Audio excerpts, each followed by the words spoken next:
sa kanta nga nagkanayon, dili sayon ang pagsunod kang Kristo. Daghan tunok ang pag-aagihan mo.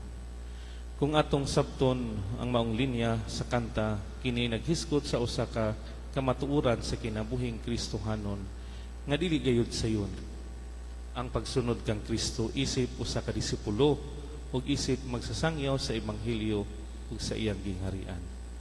Tinuod gayud nga dili sayon ang pagsunod kang Kristo, dili sayon ang pagsunod sa mga sugo sa Dios, dili sayon ang pagsunod sa iyang kabubuton diha sa matag adlaw nga dagan sa atong kinabuhi. Dili sayon ang pagpuyo isip usa ka saksi sa iyang gugma, kaluoy ug pasaylo. Dili sayon mamahimong tinuod nga sumbanan sa iyang pulong ug mga buhat. Dili sayon ang paghimo og mga desisyon sa matag adlaw nga alang lamang sa Ginoo ug alang usab sa kayuhan sa uban.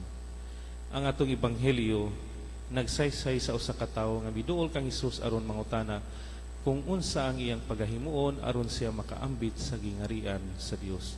Agig tubag sa iyang pangutana, si Hesus nagpahinumdum kaniya may tungod sa mga sugo sa Dios. Ug ang tawo misulti kang Hesus nga iya kini gisunod sukat pa sa iyang pagkabata.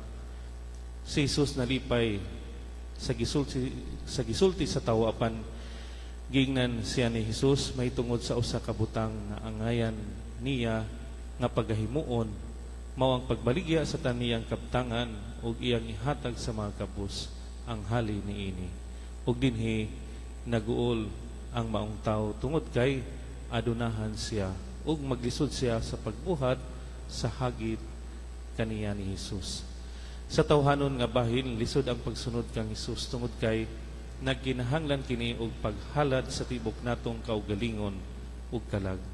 Dili lamang ang pag-surrender sa mga external nga mga butang ug bahandi. Mao diay nga si Hesus sa dihang gipangutana siya may tungod sa pinakaimportanteng sugo, siya mitubag higugmaa ang Ginoo nga imong Dios sa tibok mong kasing-kasing, tibok mong kalag ug sa tibok mong hunahuna. Ang pagsunod kang Hesus nagtimaan sa kinatibuk-an nga paghalad sa kaugalingon ngadto kaniya. Ang mga pagbasa karon nagsulti usab kanato nga walay dili mahimo uban sa grasya sa Dios.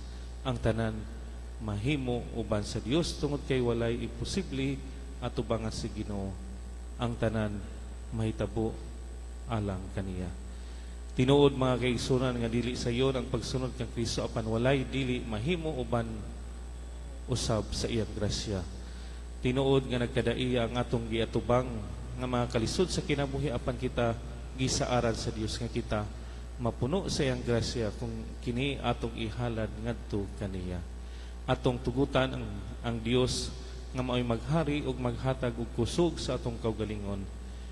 Dili diay kita angayan nga mahadlok maatubang sa tanan diha sa atong atubangan tungod kay ang Dios mao ang atong kusog ug siya ang atong kalauman.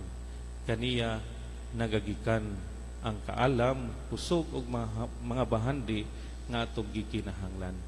Ang tanan atong mahimo uban sa grasya sa Dios. Amen.